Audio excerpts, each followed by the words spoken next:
And this was a conversation, I think it was Jefferson and Madison, right, that had, right, when they were, writing up laws and asking about what does a virtuous society look like? Is a virtuous Yeah. society driven by virtuous people who will, because of virtue, do the right thing? Or do we need to put virtuous rules in place to tell people how to be virtuous, because we know that not everyone's going to do it?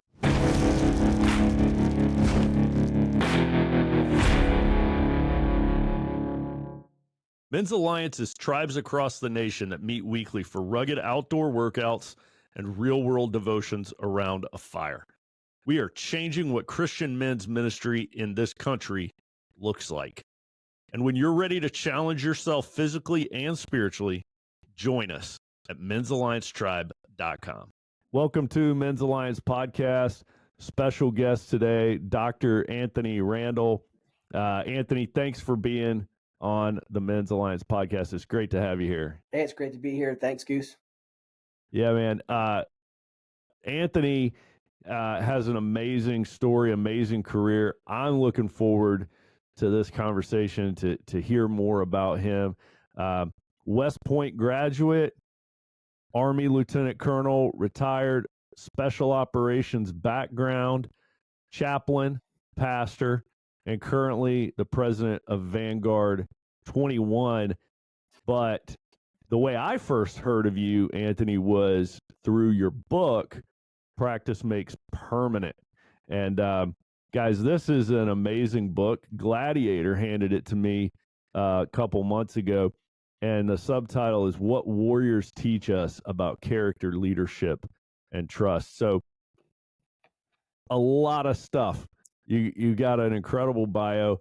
Anthony, tell us first about what was the problem that you see going on in this country that led you to write both your book, Practice Makes Permanent, as well as your upcoming book about practice that's coming out in the fall. What's going on in the country that made you feel the need to write these?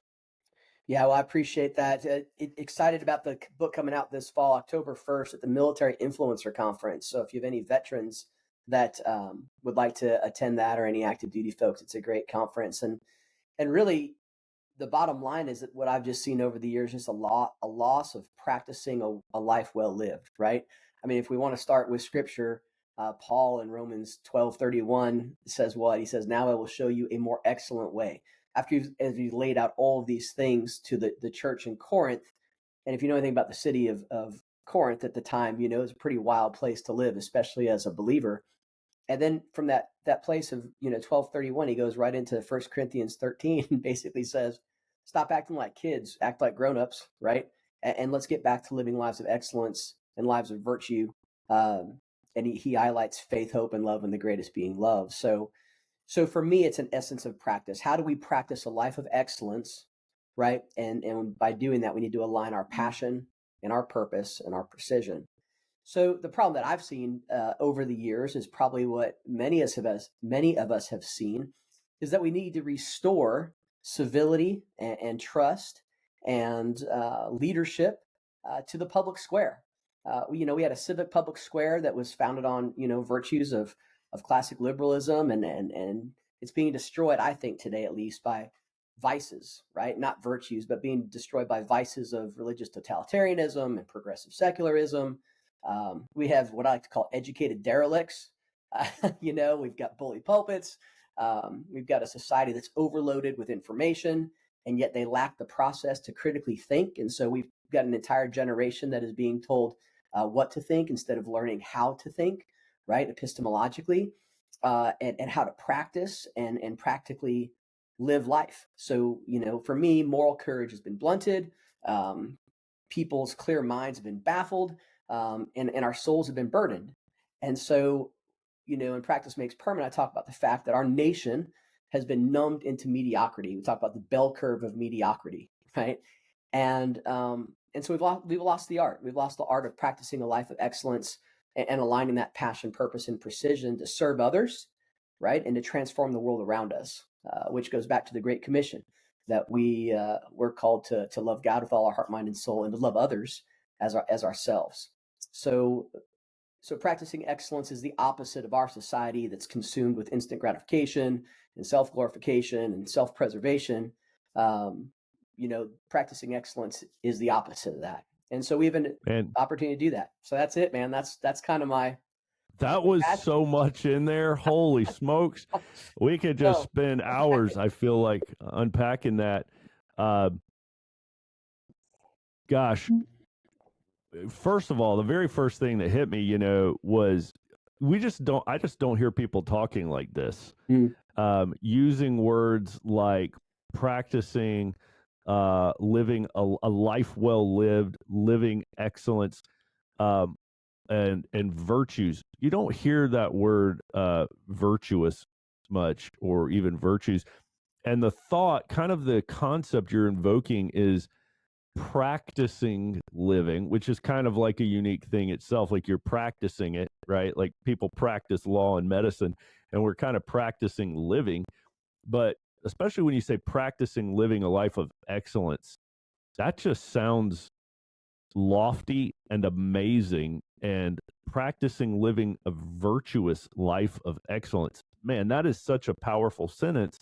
It kind of like calls out something within our hearts. right. It makes me feel like I I was made for more. I should be doing better, right? Practicing living a virtuous life of excellence. This sounds like something that I wish we were saying more often. I feel like if you saw this written in more places and heard this said more often, it would kind of keep our compasses pointed in the correct direction, right?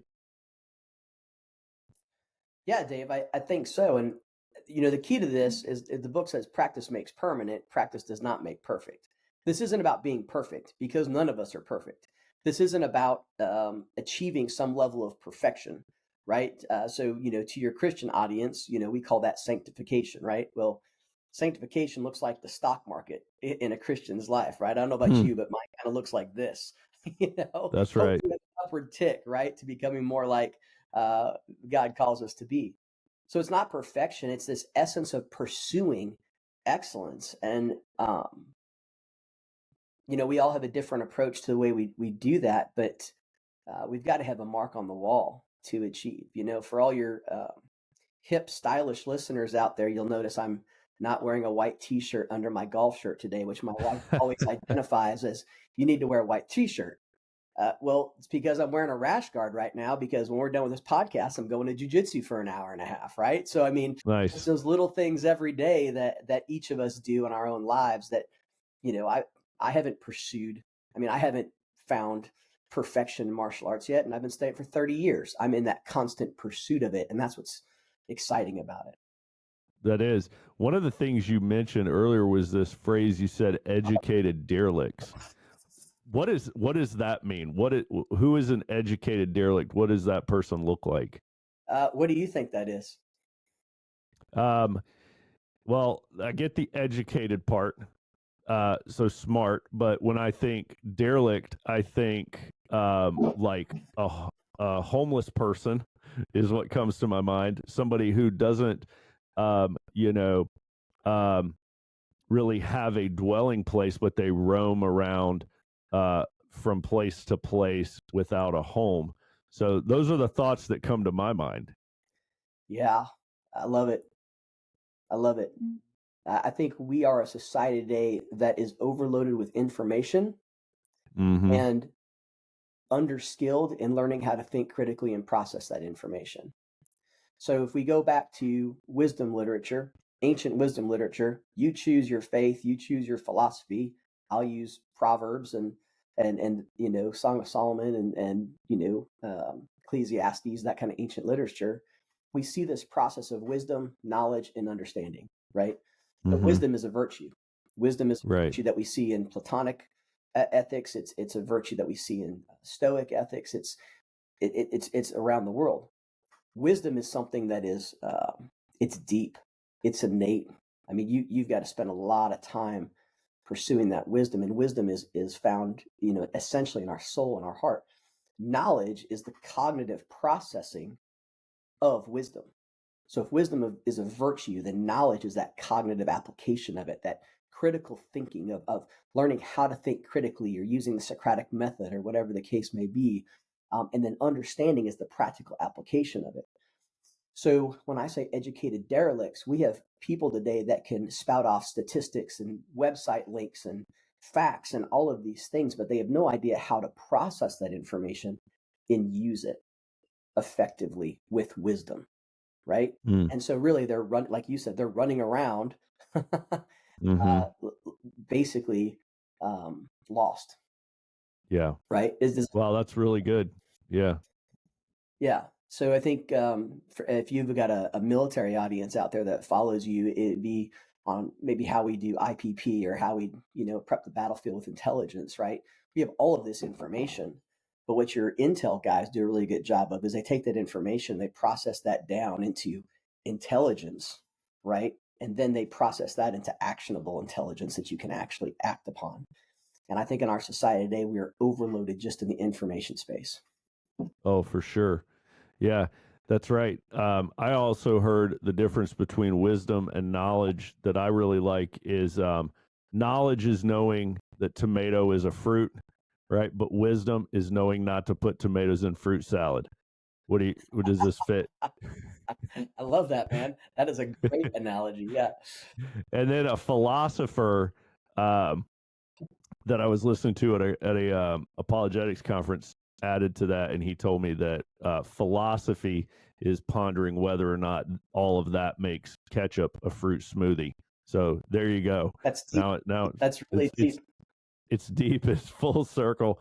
So all right, I don't like ketchup, but I love salsa. So what does that say about me? I don't know. I don't know. Yeah, that's a great point. That just shows that there's a lot that you can't get from just words. Mhm, You have to experience it, mhm. right? Because on paper they sure look similar, but in practice they're radically different. Uh, you say that we have things to learn from warriors about character, leadership, and trust. Tell us what some of those things are. What lessons can our listeners learn from warriors about character, leadership, and trust? Hmm. Yeah, well, it was a privilege to serve in our U.S. military for over 20 years, and learning that warrior ethos. Really, what that began for me was with martial arts. I started doing martial arts my freshman year of high school, Mm, and you've continued to train today. And so I think when you look at a warrior class, and I've had the privilege to study different warrior classes and teach ethics in the military, and philosophy and whatnot. I think what you find fascinating, that regardless of warrior class, Dr. Shannon French, who teaches at Case Western, she wrote a wonderful book called The Code of the Warrior. And, and in that book, she looks at all these different warrior classes, you know, Japanese samurai and Chinese Shaolin monks and Roman legions and the Greek Spartans and um, Sultan Saladin's 7th century army and Native American tribes. And, she looks at all these different warrior classes. And what's interesting is that all of their ethos, everything that they believe and how they function, all of it goes back to their cultural, and even more importantly, their religious beliefs from their culture. mm, Because I think as warriors, and when you train in the warrior art, and when you are in a profession of arms, at the end of the day, what's the whole purpose of that? At the end of the day, it is to defend your nation state, to defend your people, defend your community, defend your tribe. And what does that, when we say defend, what does that mean? Ultimately, it means that you're willing to take another person's life, right? Or in the essence of battle, that your life may be lost as well. And so this giving and taking of life and death, this preservation and protection of life versus death, you've got to be rooted in virtues. You've got to be rooted in living a life of practice. Um, I think it was Josephus, who was a great Jewish historian, when he observed the Roman legions training. He used to talk about the intensity of the training that the Roman legions went through. And his quote, and I don't have it in front of me, so I don't want to mess it up too poorly, but basically he said that the Romans' bloody training leads them to bloodless battles, meaning that the Mm-hmm. intensity of their training that they do together and how they forge a team and a culture and a profession leads them to the victory on the battlefield, like none other seen in history when Josephus was writing 2,000 years ago. I think Right. that's what we can learn from warriors. That we begin with an ethos that's based on these virtues. That it's our character that drives our intent on who we are, our process and how we think, and then our execution and how we lead. And I call Mm. those the three Q's of who. The three Q's of who is what we all are pursuing. Who am I? How do I think? And then how do I lead? Wow. So I take away from what you just said. I'm like flipping that to its opposite and hearing that a person can't be a truly great warrior without having that culture and that ethos that go into it. And I'm picturing a warrior without those things. That's like a mercenary. They're not grounded in anything. They're just going to fight because they're getting paid. But there's no um, you know, like deep meaning within their soul that makes them want to do it. It's just a cold, business.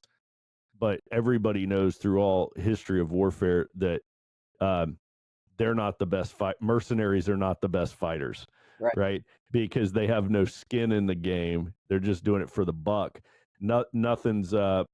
Nobody fights more fierce than the guy who's fighting for his home, right? He's not fighting for a paycheck. He's fighting because this is his country, or this is his tribe, or this is his people, and this is his family. So this is making me, even more back to the virtues that we talked about at the beginning, making me want to weave these more into our theme of you can't be the warrior that God really designed you to be without having a deeper culture and religious belief, and in our case Christianity, right? That's what makes the fighter a more fierce warrior, is the stuff that connects them and holds them together. Would you agree with that? Yeah, I think, three things come to mind when you say that, Dave. One is you're referring back to the mercenary piece. I think it was Clausewitz. I think Dr. French actually quotes this in her book, but I think it's Clausewitz that says without virtue and character and some sort of moral code, some sort of ethos, then Mm-hmm. that soldiers are nothing more than mercenaries dressed up in fancy uniforms, right? Mm. So it comes back to that essence of virtue. I think the second anecdote of that was when I was working in special operations with some very high level special missions type folks. We put together a holistic kind of leadership resiliency program. And I remember one of the first iterations, we went in there and we did a little overview on just war theory and being a warrior and all that stuff. And I'll never forget, we got done with it. One of our operators came up to me and slapped me on the shoulder and said, "Hey, chap, thanks. That was okay. But, I wouldn't be here if I didn't already know that." Right. And I love that quote because it identified that was imbued and part of their essence before they ever got to do the cool, shiny object stuff that everybody sees, you know, on the external side. Right. Mm-hmm. Um, and so I think the third piece of that goes back to scripture when you think about warriors in scripture, there are some great ones. And we think about David. And David was what? He was called a man after what? A man after God's own heart. We've talked about virtue several times. We keep using that word, but let's open it up a little bit. What are these necessary virtues that we need to be cultivating in ourselves in order to achieve this excellence? Hmm. Is there a set list, or Yeah, what set lists have you been made aware of, or have you discovered in scripture or in philosophy or whatnot? you know, I think this is such a great topic when we think about what virtues do we need to have. I think, some of the ones that come to my mind right away, I'm thinking of virtues like courage, Mhm. honor, integrity, loyalty. dependability. Those are some, that come to my mind right away. Um, and I think that, like, across all those different groups that you kind of mentioned, all those different warrior classes, I feel like those are always held up to high esteem and celebrated. Um, I'm trying to think of, are there uniquely Christian virtues that a Christian warrior should have that would perhaps not be um, as celebrated in every other non-Christian culture? I don't know. Yeah, I think we do have some different lists. I think the most popular list, at least in Western civilization, is probably the Platonic virtues that Plato and Socrates and Aristotle write about, and that there's four of those. There's courage, as you mentioned, wisdom, which we've talked about, justice, right, and then temperance. And Plato would say that courage is the virtue of the warrior, wisdom is the virtue of the academic, justice, you gotta wait for this one, is the virtue of the politician. Right? And then temperance is a virtue that should help us exercise the other three, right? Man, And then temperance is a word that we don't hear yeah, anyone talk about anymore. Man, we need a lot more of that back in our, public square. well, we do, and I write about that in my book and about that the exercise of temperance and the um I think with social media and everything, we just have so many people have this FOMO that if they don't post something, react to something, respond to something, the algorithms aren't going to like them. And there's so many things that I see come across my LinkedIn social media feed every single day, and I just keep reminding myself, keep your powder dry, keep your powder dry, keep your powder dry, right? And so those are the four that we say would be those Platonic virtues, and then realize that all that stuff got buried. I mean, when the Roman Empire fell, that stuff disappeared, and it wasn't until the Renaissance period and when the Italian humanists came to form, and through Italian humanism, which Italian humanism is a little bit different than the humanism we think of today.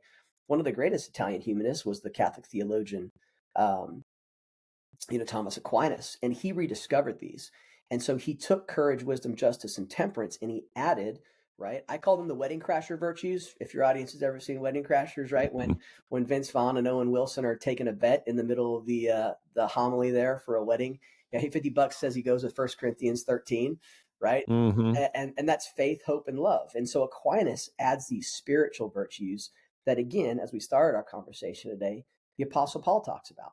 Now let me show you a more excellent way, right? After 12 chapters of reading 1 Corinthians, right? Now he says, and now let me show you a more excellent way. Practice these three things: faith, hope, and love, the greatest being love. And so we call those the cardinal virtues. And those are supposed to shape kind of our Western civilization when we think philosophy and we think epistemologically through that lens. Studying martial arts for 30 years, you nailed a bunch of the ones that we study in the martial way. So studying Japanese jiu-jitsu and studying judo and taekwondo and now Brazilian jiu-jitsu, you see these other virtues: honor, right? Integrity, respect, those kind of things. And so I think those are definitely virtues as well. So that's where I would say I probably draw mine from, is one, from scripture, faith, hope, and love, right? I think also you could look at the spiritual, the fruits of the spirit in Galatians, right? Those are some pretty good virtues to have, right? And Yep. so from a Christian perspective, we see that. From the philosophical perspective, we see the cardinal virtues, and then from the martial way, from the martial arts, we see some of those other ones. What do you think about that? I love it. I think that you're right. We do need to pull from all these, and there's a great list. I know Paul writes the same list in a couple of his different letters, and in Colossians, the list there, and he's describing them like as clothing, right? Like we should put these virtues on, Mhm. like you should put these on, and the hardest one in the list for me to hear, and I think this has to do with, I feel like this is like a man thing. I don't think women have as hard a time with this virtue. it's gentleness. Mm. Yeah. And when I read that, I'm like, no, wait, that's for somebody else. That he was writing that to the women, right? Like, and I'll tell you, that's been one of the most important virtues that I've been trying to practice. Especially, I'm talking, like at home with my wife, with my kids. Is man, this is a hard one to swallow, right? Is because it's not an attractive virtue for a man to be gentle in our culture and society. But when we come home, the things that help us excel in the workplace, and especially if your workplace is in the military or law enforcement, right? Those qualities that help you excel there, being um, you know vicious, being strong, being aggressive, taking the initiative, all these things that we want to be known for there. When we bring those home, man, we better put on kindness, Yeah. gentleness, patience, love, and as a man, when I read that list, you kind of go, kindness, yeah, sure, we should all do that. Patience, yep, we all got to learn patience. Love, okay, of course. Gentleness, Yeah. I don't know about that one, but I think that's really the one. Um, I know my wife wants me to work on that one. Yeah. Right? It's like you better be, as a Christian husband. There are some virtues that when we list virtues, we might not like that one. Like I love to say, "Oh yeah, courage, honor." Yeah, I want to be known for these. Do I want to be known as gentle? Well, maybe I need to reframe how I think of it because I better, you know. Yeah. So maybe we reframe it a little bit, right? Again, practice makes permanent, practice does not make perfect. So pursuing a virtuous life is, if we use the Aristotle perspective of that, Aristotle said that it's not easy to find the center of a circle. And that's why not everybody does it, right? But Mm, it's this pursuit of finding the mean. And the mean in Aristotle's words is the place of excellence, right? Finding that virtue. Because in virtue ethics, we have not just one vice for every virtue, we have two. You have a vice of excess and you have a vice of mm, deficiency. So there isn't a vice for every virtue, there's actually two. And so there's this constant tension pulling on us, right? So take courage, for example. If we're pursuing what it means to be a courageous man of character, courageous in our home, courageous in our marriage, courageous with our kids, courageous in our profession, whatever case may be, every day we're getting pulled by the deficiency of courage, which is cowardice, the inability to speak up, the turning, not my problem, looking the other way, whatever it is, the not wanting to act. So there's a deficiency of courage called cowardice. And then there's a excess of courage, right? Called hubris, right? Or bravado, stand on the desk, beat my chest, yell louder, talk louder, use more profanity, and for those of us that have been in an environment with folks that are cowards, right? Or folks that are hubris, both of those endanger people, right? mm. So it's this pursuit of what does it mean to be a courageous person. And so when we think about gentleness, there's the same thing. There's this deficiency of being incredibly passive and mealy mouthed and a wallflower, right? And kind of giving up your man card per se, right? Now the deficiency Yeah, would be a lack of gentleness, right? And the excess would be having this overabundance of gentleness. So the deficiency of gentleness would be this, you know, toxic masculinity or whatever you want to call it, right? yeah, Let me reframe gentleness for the audience real quick. Is that cool? yeah. So in martial arts, right, there's gentleness. Matter of fact, that's why I love Brazil. Judo, Yeah, exactly, right. the meaning of the word, right? It's a gentle art, jujitsu, right? Brazilian jiu-jitsu, when that was discovered so that anybody, or that was developed so that anybody could practice it. Man, I'm 50 and I've had 7 surgeries, right? When I go to jiu-jitsu today, I'm not trying to get in there and stink and break off 24-year-olds. That's just that, the bigger, stronger, faster philosophy is more prevalent in my life every day I get older, right? So when I get on the jiu-jitsu mat, right, as a high purple belt, I'm not going to go in there and crush a white belt or a blue belt or whatever the case may be. So when I roll with people, I roll with them at their level or just maybe a little bit above to push them, right? And so gentleness is a practice of temperance in exercising that gentleness, right? Even though you have the opportunity to be more or less gentle, you find that right space. Perfect example is my daughter, right? My daughter is 5'1", she's 135 pounds, she's a CrossFit athlete. She was also an All-American wrestler in high school, and she's a All-American judo player in college. She's a brown belt in judo, just took third at national championships this year. She is a BA. She is a straight up, you do not want to mess with this girl. So when we get on the mat, I outweigh her by 70 pounds, and I have a lot more time in the martial arts. I don't go in there and try to crush her, but I also know that if I'm not careful, she will put an Ezekiel choke on me in a heartbeat. She is a choke artist, man. She's phenomenal. So there's this element of practicing gentleness. Yesterday, having a conversation with my son, first day of high school today as a senior in high school, and we were having a conversation yesterday about a couple things that I was observing in a conversation he was having at a college. And so there was this essence of having to be firm with him on having him consider asking him a couple questions on how he may want to address something differently, but at the same time loving him and being gentle, right? And the irony of that was 30 minutes after I had that conversation with him, I'm doing an executive coaching call with a senior executive for a Fortune 500 company, and they're having the same exact issue with one of their subordinate directors. And the struggle that this individual was having was, how do I be firm with this individual and yet still be gentle with them and develop? So I think gentleness is something that we all need to practice, male, female, whatever the case may be. But I hope that gives us a different framework of what gentleness can be. Gentleness in our heart, right? Gentleness in our mind and gentleness with our hands. I think Proverbs says it best.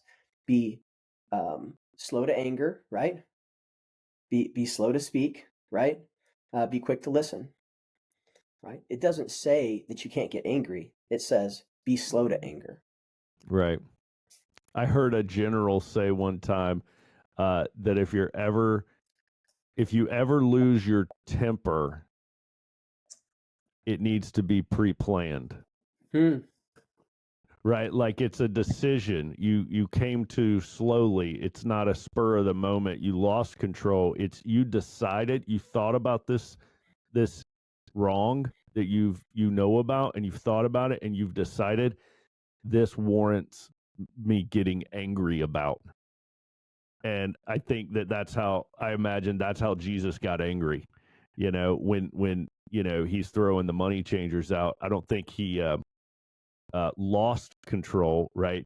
He knew this needs me to get angry. This is such a terrible thing happening. And as men, I think that anger's not wrong, but man, if we just jump to it hastily, we'll get angry at the wrong time. I know I'm certainly guilty of that. Oh yeah, come on over to my house. I've got a wife of 27 years and 3 kids and 2 dogs, and they can give you the backside of Anthony pursuing excellence every day and trying to practice. Yeah, I know. I think you're right about that. The general has a point to that. Again, go back to use a jiu-jitsu analogy. When I'm rolling with someone, especially guys that are younger and stronger, and they see a purple belt, a brown belt, black belt on the mat, they start to salivate like, oh, I want to take that guy. If people get too froggy on the mat, I'll be like, hey, listen, man, slow down your breathing. Let's work on a couple things or that. If they continue to try to crank down on me, I'm thinking to myself, why are you trying to beat up a 50-year-old dude that's had 7 surgeries, right? I will increase the pressure, and I will tell them. I'll be like, hey, listen, here's the deal. This is what's going to happen if we continue to go down this road, right? And then I will add that pressure if they don't get it. Right. And so I think when we look at Jesus in that account in John, he is quick to listen, he is slow to speak, and he is slow to anger. What does he do? He sits down in the temple. He's quick to listen. He's observing what's going on in the outer courts of the temple area. He's observing. He's taking it all in. What do we do in executive coaching? We do a lot of active listening, right? Quick to listen. He's slow to speak, right? When he does speak, it's very powerful. right? And he's slow to anger. It says that he sat down and made a whip, Goose. I was thinking about that, You right? That must have taken a minute. Have you ever made a whip before? Right? Like I think, he yeah, sat I think it down took him a minute. and he made it. And I'm just picturing Jesus like my father's house, you know, and he's picking this thing and he's using it as a time and space continuum to slow to anger. But I'll tell you what, baby, it's coming. You know what I'm saying? So I think that's a good example. I always love that analogy. Jesus sat down and he made a whip, and Mm-hmm. then he started cleaning house, right? Yeah. And so I think that's a great example for us. Be quick to listen, be slow to speak, keep your powder dry, right? And be I slow really like to anger. the opposites and the two vices for each virtue. I've never thought about that before. How there's the excess of it and there's the deficiency of it. That's a really cool new concept to me, and it gets me thinking. And is it possible for a person to actually be gentle? Then is it possible to be gentle if you're weak? Hmm. Like I'm thinking, like if you're so weak that you do not have the capability for the excess, then are you really being gentle or are you just weak? Like it seems like there has to be the capacity uh, for the two extremes in order for you to actually practice the virtue of being in the middle. Otherwise, it just appears like you're in the middle, but it's actually like you don't have the capacity to be anything else. If that makes sense. I love that analogy, Dave. I think that's fantastic. I think it's great. I'm trying to think of a couple different metaphors, you know, to highlight that. Maybe a sports car, right? Like if you ever Mm-hmm. just drive your car at 3,000 RPM and you never redline it to 6 or 7,000 RPM, you don't know what it's going to do. Mm-hmm. But if you've ever blown out an engine before, you know what too much is. And if you try to drive a sports car at 2,500 or 3,000 RPM all the time, you're going to gum up the engine just as bad because you're not allowing it to perform that way it was created to be formed, right? The most gentle place maybe for a high performance machine is maybe somewhere in that upper RPM area where it's just humming, you know? I think about the movie Ford versus Ferrari. Have you ever seen that movie before? I love it. Love, Great movie. love that movie. And what does he say? It happens at 7,000 RPM. The machine disappears, right? And at Mm. 7,000 RPM, you find that space. And then, you know, Matt Damon's character, you know, says, I've got one question for you. Who are you? Right? And so I think that's where you find that essence of gentleness. I think that'd be a good example. What do you think? I love it. And there's also this kind of thread running through my mind here of if you're being forced to do something, then it's not virtuous. Because I think part of virtue implies your will, your volition to be in the middle of those two, the excess and the deficiency. So, like this is probably why, when if you force your kid to take out the trash, they're not displaying well, they're displaying one virtue, I guess. They're displaying the virtue of obedience, but they're not displaying the virtue of doing work that they see needs to be done. This is why people want, this is why, wives say, they want us to just do the thing without being asked, right? Because once you tell somebody to take out the trash, you just took away their opportunity to do it on their own and receive points or the reward, or the virtue for the, if your kid sees the trash can full and they just tie it up and take it out, they've demonstrated a virtue. But if you make them, then them taking out the trash isn't virtuous. They're just doing it because you're made. And the thing that comes to my mind about this is this concept I heard, and I don't even remember who I heard say this, but it wasn't a Dave Mills original. But they were saying how, we're supposed to give to the poor. Mhm. I would say that's a Christian virtue, is we are supposed to help those in need. We're supposed to feed the hungry and clothe the poor and this. But when the government takes money out of your paycheck and helps the poor with it, you're not being virtuous, right? That's just happening against your will. You're going to feed the poor whether you like it or not. We're going to take some of your money and feed the poor with it. And so I was hearing it explained as like that actually deprives us of not all, but of some of our capacity to be able to help the poor. Because now I'm being forced to against my will, and therefore it's not virtuous, and actually it takes away my ability. You can imagine if they took away all of your money, if they taxed you 100% and gave 100% of that to the poor, they've taken away all of your capability to be generous. You couldn't be generous now if you wanted, because you have nothing, because it's been forced on you. And so this is getting kind of deep and philosophical, but it's like you have to have the free will to spend your money selfishly on yourself. You have to have that free will in order to be capable of being generous with your money and choosing through your own free will to give some to help the poor. Hey guys, is money holding you back from being used by God? If finances are a problem in your life and you're looking for some help, some counsel, some assistance financially, you've got to check out the Main Street Group. It's run by Tom Love, call sign Doc, with Tuckahoe Tribe. Okay, Doc is a certified financial planner. He's a fee-only fiduciary. He's a Dave Ramsey SmartVestor Pro. He uses Charles Schwab assets. He will help get you on course in ways that you didn't even know you were off course. He's not just a sponsor of the podcast, but my wife Carrie and I, we use him for our finances personally. He's helped us a ton. He's been ranked number 2 in the Richmond Times-Dispatch, number 1 in Style Weekly. He's a top 40, under 40 investor. He's been featured in the Wall Street Journal, Forbes.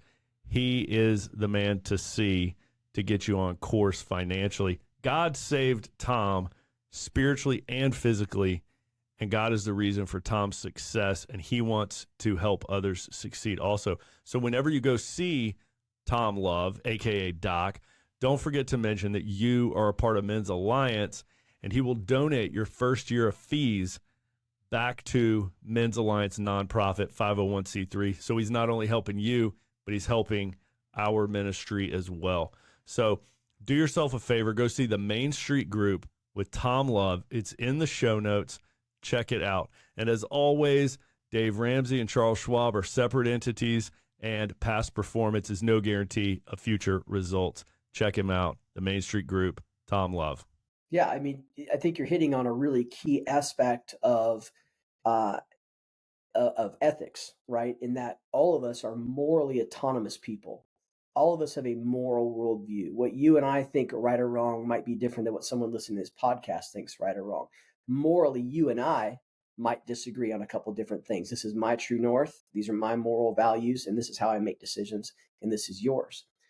But everyone has moral autonomy, but all of us are trying to ascribe to or aspire to be part of something bigger than us.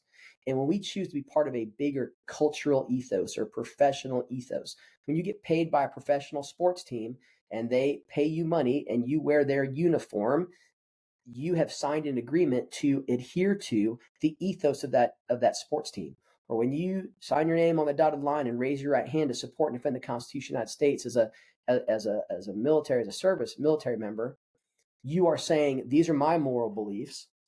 I aspire to support and defend this, we call it this heteronomous ethic, right? And when we find passion, purpose, and precision aligned in life, we find our moral values in life aligning with an ethical value, right? And it's not perfect, it's not overlaid directly, right? As Christians, we've got the non-negotiables, right? We've got the negotiables, and then we have charity, right? There are certain things that different denominations might believe in or not believe in it's just the way we practice our faith. But there's probably some non-negotiables too, like the Apostles' Creed. And so I think that's what you're getting to, is that when you remove someone's moral autonomy, you remove their volition and their free will, you handicap them to actually practice excellence. Yeah, that's right. And this was a conversation I think it was Jefferson and Madison, right, that had, right, when they were, writing up laws and asking about what does a virtuous society look like? Is a virtuous Yeah. society driven by virtuous people who will, because of virtue, do the right thing? Or do we need to put virtuous rules in place to tell people how to be virtuous, because we know that not everyone's going to do it, right? And it's this constant tension between rules and ethic and moral decision making. And I think in our society today, people are struggling with understanding their moral worldview because it has become so syncretistic. It's become so mishmashed with an overwhelming pieces of information. People don't know what they believe. And so because they don't know what they believe, they don't know who they are. Because they don't know who they are, they have trouble morally and ethically making good ethical decisions. And as a result of that, it's directly reflected in their leadership, right? And it's directed in how they lead themselves, how they lead their peers, and how they lead their teams. I had the privilege to go to Army Ranger School as a Ranger student back in 1997, and got through that course. And then I went back and I worked at the U.S. Army Ranger School as a chaplain. And people used to always ask me, Anthony, what's the secret to getting through Ranger School? And I said, listen, there's just three things. Can you lead yourself? Can you lead your peers? And can you lead teams? That's it. If you can lead yourself to do the right thing, if you can build trust and collaboration with your peers, that you can all work together to get through this together. And then if you can lead a team through tactical operations and those kind of things, you'll graduate Ranger School. Everything else is just a suck fest. You're going to carry heavy stuff. You're not going to sleep. You're not going to eat. Life's going to be miserable. But can you lead yourself? Can you lead your peers? Can you lead your teams? And so I think that's what we need to talk about is that essence of how accountability drives ownership and ownership drives accountability. So if there is ownership as a family for the youngest child in the family, they take out the trash every week. They take ownership of that, and you hold them as a parent accountable to that. Because if they don't take ownership of that, you've got an overflow of trash in your driveway that brings the critters, right? And so they learn accountability and ownership. It just isn't about obeying; it's about being part of something bigger than you. And so I think we've lost that ability for people to take accountability of their own actions and take ownership. Yeah. Talking about being able to lead yourself, is one of the things you mentioned. And before that, you said, that a person has to know who they are, know what they believe. Those are the things that, man, just hearing you say them, I feel are maybe the biggest problem right now in our American male culture is so many men, they don't know who they are, they don't know what they believe, and they don't know how to lead themselves, right? They're kind of just wallowing in so much freedom, so much excess of information and time and money that it's like the old saying, if given enough rope, they'll hang themselves. I think we're in a culture that's been given enough of everything. There's no, it's just kind of like a boat being adrift in the middle of the ocean. There's excess of water everywhere. And, when I look around at what are men in our world doing, Yep. I think very few men, very, very few, would really say, I know exactly who I am, I know exactly what I believe, and I know exactly where I'm going. Yeah, I was just trying to scan for a quote that someone shared with me last night. So it's a new phrase. Besides my teenagers I have in my house that are teaching me Gen Z language, um, last night someone gave me a phrase, raw dogging, and I was like, "What the heck is raw dogging?" And I heard of this one. right, raw dogging is, I guess, when you get on an airplane now, you don't play on your phone, you don't watch a movie, you don't do all of these kinds of things, and it's called Just raw. It's just it's called raw dogging, and I laugh because um, when I get on a plane on the way out to a business trip, I'm usually doing some prep work, right? Getting ready for it. And then I have some time for not mindfulness, right? But when I come back from a trip, I watch a movie, I watch a TV show, I'm letting it all go. And I'm just thinking the irony of this is, dude, I raw dog every day. It's who I am, Yeah. right? Like raw Yeah. dogging, I call that disciplined obedience. Like, how are you living this disciplined life, practicing excellence? Where, like you said, the converse of that is people like, well, I'll raw dog on the airplane.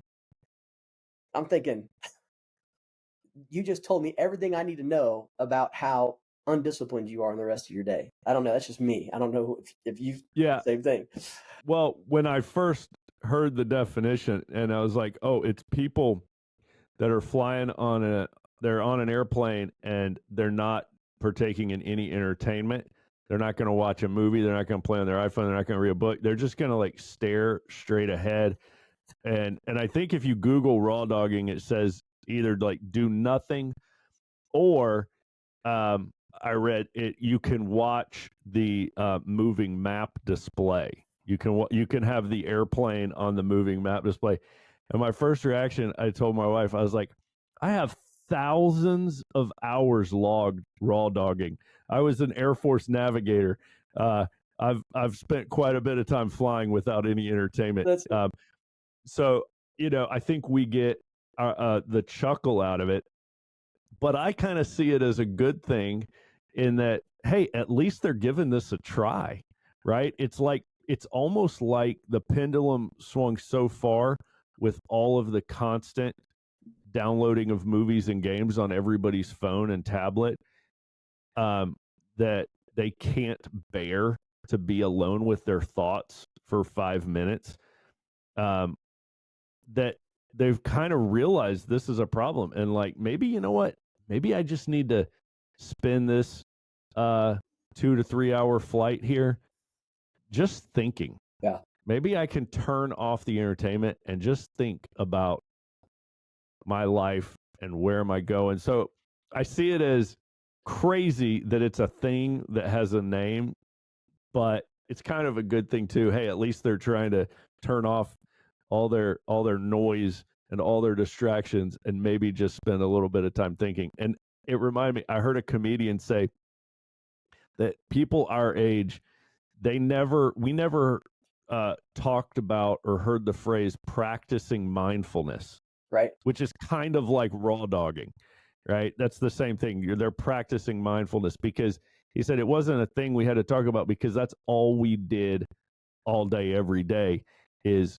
sit and wait for your parents to pick you up. And you're just sitting there staring at the curb, right? Yep. Or waiting for the bus. You're just sitting there staring at the trees and the grass. Like, we were always mindful. There were no screens in our pockets. There was no texting, no distraction. So I think we're starting to maybe move back a little bit. I think one of the ways I love to ask people this, because I think it's one of the ways you can kind of tell a person's mental health is, hey, when you get in the car to go somewhere, do you have to always have noise on? Mm-hmm. Do you have to always have the radio going or the phone playing? Are you ever able to just get in the car and just drive in silence and enjoy your thoughts while you're driving? And some people say, oh, I don't want to be alone with my own thoughts. No, I've always got music going. And I'm like, that's a red flag. Mm-hmm. What's going on in your mind that you don't want to have to confront? Mm-hmm. But reeling this back in, I'm going off on all kinds of tangents here. Can I reel us back in on that, Goose? Please. Yeah. Yeah. So this goes back to the problem statement in the beginning: educated derelicts and being overloaded with information. That's right. Right. That's right. Raw dogging. Right. Mindfulness. Guess what? As people of faith, it's called spiritual disciplines, and it's in Scripture, and the spiritual disciplines of prayer, meditation, right, contemplation, study of Scripture, right. People ask me all the time, "Hey, Anthony, how should I read Scripture? Should I start at the beginning to end? What should I do to?" I always tell them start with Gospel of John, probably one of my favorites. Absolutely. But yep. But I say, listen, I'm like, when you read the text, understand who the author is that's writing it, right? Understand the original audience, understand their original message, but allow the text to speak to you. Well, in order for the text to speak to you, you have to have a place of quiet, a place of contemplation. Mm-hmm. Raw dogging. This is the educated derelicts and the overloading of information. It's called spiritual disciplines, and it's in every major faith: Islam, That's right. Christianity. It's in the martial way and the martial arts: breath control, meditation, centering yourself. Right? We see it in the Olympics. Oh, these Olympians are so great. Yeah. Do you notice how mindful so many of them are, and focused they are? Right? And so, just throw out a book for people to read. But there's a moral philosopher out of NYU named Jonathan Haidt. He's written a lot of really great books: Happiness Hypothesis, The Righteous Mind. He just wrote this book called The Anxious Generation, which, if you're a Mm. parent and you have children in your home, Yep. and even I would recommend this book for kids that are in high school, because if they're in high school, they could read this book. The Anxious Generation is all about how the front-facing phone, the smartphone, and the front-facing camera has radically destroyed not only Gen Z, but it's impacting all of us. And Mm-hmm. and in that book, and in some other writings that Jonathan Haidt's done, and I don't agree with everything that Jonathan talks about. He comes from an evolutionary perspective and secular perspective, but I love a lot of his writing and his work on moral philosophy and psychological development. He talks about the fact that if we want to resolve this anxious generation, we should look back to the spiritual pathways and ancient spiritual practices of the ancients. And for me, I'm like, duh, like that's what it means to be a Christian, and live a life of excellence and practice a life of excellence, is to have prayer and meditation and study and journaling and these kind of things. I don't need to raw dog, bruh, because it's been part of Yeah. my life every day. You know what I'm saying? Mm-hmm. Is that, I totally agree with you. It's not anything new, um, and it's really this is the this is the root of all those virtues that you named from all those different areas of society, from the military, from martial arts, from Aristotle, from the Bible, the writings of Paul, from all these different sources. We pull all these virtues together. And if we're going to practice a life of excellence and virtue, it's got to start with the spiritual discipline of prayer and reading, right? Like, it just amazes me that God wrote us a book. That's a mind-blowing concept. yeah, God wrote a book to you, and you're not reading it. Like, yeah, well, that's why everything else in your life is out of order. That's why things are chaotic and stressful and anxiety producing. mhm, Maybe we have to start with slow down and read this book. And of course, one of the reasons why people don't read their Bible or anything else is because they're in a rush. They're in a hurry. They don't have time. yep, Well, in order to not be in a rush and not be in a hurry, that requires you to get up earlier. And that requires you to go to bed earlier. mhm, And if you'll go to bed earlier, you'll be able to get up earlier. You'll be able to read your Bible. You'll be living a life that's more centered and balanced and built on that foundation. But it's those little disciplines. So when you think about it, one of the biggest disciplines we might be able to practice is turning off the screens mhm, and going to bed yeah. at night. Yeah, I'm 100% agree. People ask me all the time, "Well, Anthony, what have you done with your kids?" I've had a sermon series I preached several years ago on technology, and I read an article probably 8 or 10 years ago that Bill Gates and Steve Jobs did not allow their kids to have computers, TVs, or smartphones in their bedrooms, period. And they weren't allowed to have those devices until they were like 14, I think, 13 or 14.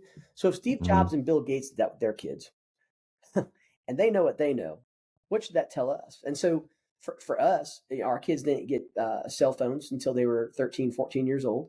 Um, and they get to turn it on at 8 in the morning, and it gets turned off at 9 at night, and it gets put on the countertop in our kitchen. Yeah. There's no TVs, computers, or phones allowed in their bedrooms, right? And guess what? Our kids don't wrestle with anxiety, depression, FOMO, identity issues, whatever, because because we manage that, right? Uh, Yeah. and we need to do a better job as adults of managing that as well. Because I can, Yeah. No, we do the exact same thing. Um, we, take up we had to stop doing the kitchen counter thing because one of them, which will remain nameless, was sneaking back down the stairs and getting it out of the kitchen. So we take them all up now at night, and we keep them in our room. yeah, We have a basket in our room, and it's like all the electronics. When it's bedtime, everything goes in the basket and gets plugged up in the room. And then you don't get it back first thing in the morning. I'm always talking to my kids about, the first hour is the rudder of the day. yep, Wake up and have your devotion, read just one verse, yep, read just one chapter, just get your day started in the right way, get your chore done, get your schoolwork done, then go get your tablet later. And those are little tiny things, but we ought to be doing them as well as adults. I know, like, if you just wake up and start scrolling, man, you're just setting your whole day off on the wrong heading. yep. And I don't want to be presumptuous, Dave, for your audience or for someone listening to this or whatever, but we started this several years ago, but our family we all get up early in the morning together, right? Everybody gets up early, starts doing their own thing. Um, and to our best ability, we try to do a family devotion every morning before the kids head off to school. Now we've got one in college now, and one is a senior and an eighth grader, so it's changed a little bit. But and we don't hit 5 days a week, but we intentionally try to do a devotional and pray in the morning before our kids take off for the day. It Oh man, that is so fantastic. again, I'm not talking about a 45-minute, inductive Bible study here. Right, right. I'm talking about 5 or 10 minutes. We choose a passage of scripture or a book or whatever to study over a couple of months. So everybody knows what we're going to be doing each morning, right? And we simply, do a reading. We talk about it. Hey, how does this impact you? How does this impact your day? And then we pray. And that's not some sort of fanaticism. That's not some sort of religious thing. It's raw dogging. It's it's just having a spiritual discipline, Yeah, centering yourself on whatever is good, whatever is noble, whatever is right, whatever is just, whatever is holy, whatever practice these things, right? Paul says that in Philippians. So again, it's about practice makes permanent. It does not make perfect. Our kids aren't perfect. I'm not perfect. My wife's not perfect. But our practice, that's what we focus on each day. that's right. Practice does make permanent, and it's the little things we do that are going to all add up Yeah. in aggregate. That becomes our life, that becomes our legacy and who we are. It's the daily practices.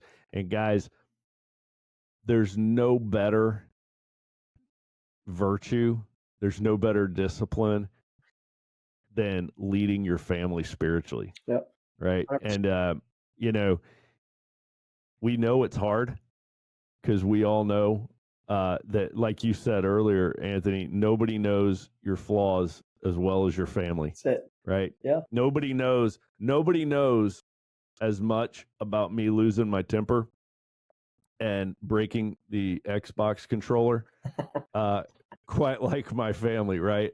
And so it's hard for me to lead them spiritually, right? Because they've seen the worst of me. Mhm. And so, but God set this up on purpose because now it requires humility, right? Yep. I can't lead from, hey, everybody, listen to, me tell you how to live. It's like, hey guys, I'm totally broken and messed up and I lose my temper. And here is an awesome verse about that I read that I want to share with you. Right. And leading from that position of authenticity and humility. And guys, let me just challenge everybody listening to this. Um, Lead your families in this short devotion, like Anthony's talking about, whether you do it daily or weekly. Just start doing something, go for it. This is really at the heart of what practicing excellence and living a virtuous life is. This is it. This is how you start. And again, it's modeling it. So I don't lead it every day. Each day, someone different reads the passage. Each day, someone different kind of starts us off on what do you think this means? And I mean, we started There you go. several years ago when, two of our kids were still in elementary school and middle school. So, whether your kids are 8, 9, 10, whatever it is, or older, they all can interpret that. Teach them how to interpret that stuff early. Right? And that's teaching them, you're teaching them how to lead. Yeah, 100%. 100%. I think it goes back to how we started, and I know we're kind of wrapping up here. It goes back to Paul saying, and now let me show you a more excellent way. And of all the virtues Paul could have listed, he listed faith, hope, and love. Faith that God's grace covers us and redeems us, right? Hope that we can continue to practice excellence better every single day and pursue that aspect of sanctification. And finally, that element of love, right? If guys are kind of struggling with what love is and how do I practice that, I would highly encourage them to read C.S. Lewis's book, The Four Loves. It's not one of C.S. Lewis's more well-known books, but in The Four Loves, he breaks down the 4 ways that the Greeks explain love: storge, eros, phileo love, and agape love. And it's a phenomenal read on maybe how you can practice more love every day. But my greatest thing is I know that there's a God that loves me. I'm imperfect. I'm trying to practice more every day, excellence. But it's God's grace and it's God's love that should empower us and compel us to love others the way we want to be loved. Man, thank you so much for that. What an incredible conversation. And we will link that book, The Four Loves, as well as Practice Makes Permanent, in these show notes. If you want to see whatever we've been talking about and you're driving and you're not writing it down, no worries. Just click on the links in the show notes. So, Dr. Anthony Randall, thank you for your time. Thank you for your work. And thank you for being on the Men's Alliance podcast. This has been great. Absolutely, Dave. Thanks. And Practicing Excellence comes out October 1st. And we're actually finalizing the design cover today. So I'll get you that design cover here in the next couple of days if you want to put that out as well. And that'll be available also for pre-sale in September and Amazon and all the different places. So guys can look for that too. That's awesome. And we'll have you back again to talk about that one next. Would love it. I need to get up and do some PT with you guys someday. Oh, heck yeah. Sounds good. Hey, where are you located? So we live outside of Columbus, Georgia. Okay. Awesome. Yep. Great. Very cool. All right. Thanks a lot. Support more, they can give us a call.